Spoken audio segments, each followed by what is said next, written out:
तर एक मोठी बातमी आलेली आहे। आरसीबी चॅम्पियन ठरलेली आहे। पहिल्यांदाच आयपीएलच्या ट्रॉफीवरती आरसीबीने आपलं नाव कोरलेलं आहे। फायनलमध्ये आरसीबीचा पंजाब वरती जो आहे तो त्यांनी विजय मिळवलेला आहे। आरसीबी चॅम्पियन ठरलंय। फायनलमध्ये आरसीबीने पंजाब किंग्स वरती 6 धावा राखून दणदणीत विजय मिळवलेला आहे। आरसीबी ही चॅम्पियन ठरलेली आहे। आयपीएल ट्रॉफीवरती आता आरसीबीने आपलं नाव कोरलंय। पहिल्यांदाच आयपीएल ट्रॉफीवरती आरसीबीने आपलं नाव कोरलेलं आहे। यावेळेला सगळ्यात महत्त्वाची आपण बातमी बघत आहोत। आयपीएलच्या सामन्यामध्ये आता आरसीबी जिंकलेला आहे। पंजाब किंग्स वरती 6 धावा रोखून जे आहे त्यांनी आता दणदणीत हा विजय जो आहे तो आरसीबीने मिळवलेला आहे। फायनलमध्ये आरसीबीने पंजाब किंग्स वरती 6 धावा राखून दणदणीत विजय मिळवला। आरसीबी चॅम्पियन ठरलेला आहे। पहिल्यांदाच त्यांनी ट्रॉफीवरती आयपीएलच्या जे आहे ते नाव कोरलेलं आहे।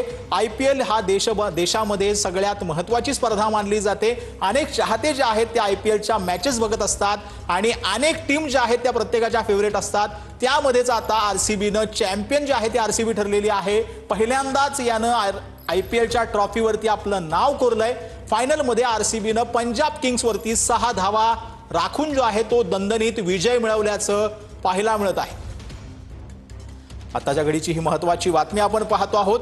फायनलमध्ये आरसीबीने पंजाब किंग्स वरती जे आहे तो विजय मिळवलेला आहे। आरसीबीने आपल्या नावावर आयपीएलची ट्रॉफी जी आहे ती आपल्या नावावर केल्याचं पाहायला मिळतंय। आरसीबी सध्या चॅम्पियन झालेली आहे। आयपीएलच्या ट्रॉफीवरती आरसीबीने आपलं नाव कोरलंय। महत्त्वाची आणि मोठी स्पर्धा जी आहे ती आयपीएल मानली जाते आणि आजच्या या स्पर्धेमध्ये सध्या आरसीबी हे चॅम्पियन ठरल्याचं पाहायला मिळत आहे। आयपीएल मध्ये जी आहे ती आरसीबीने दणदणीत विजय मिळवलाय। आत्ताच्या घडीची ही महत्त्वाची ब्रेकिंग बातमी जी आहे ती आपण पाहतो आहोत। फायनलमध्ये आरसीबीने पंजाब किंग्स वरती 6 धावा राखून जो आहे तो दणदणीत विजय मिळवलेला आहे। आरसीबी आता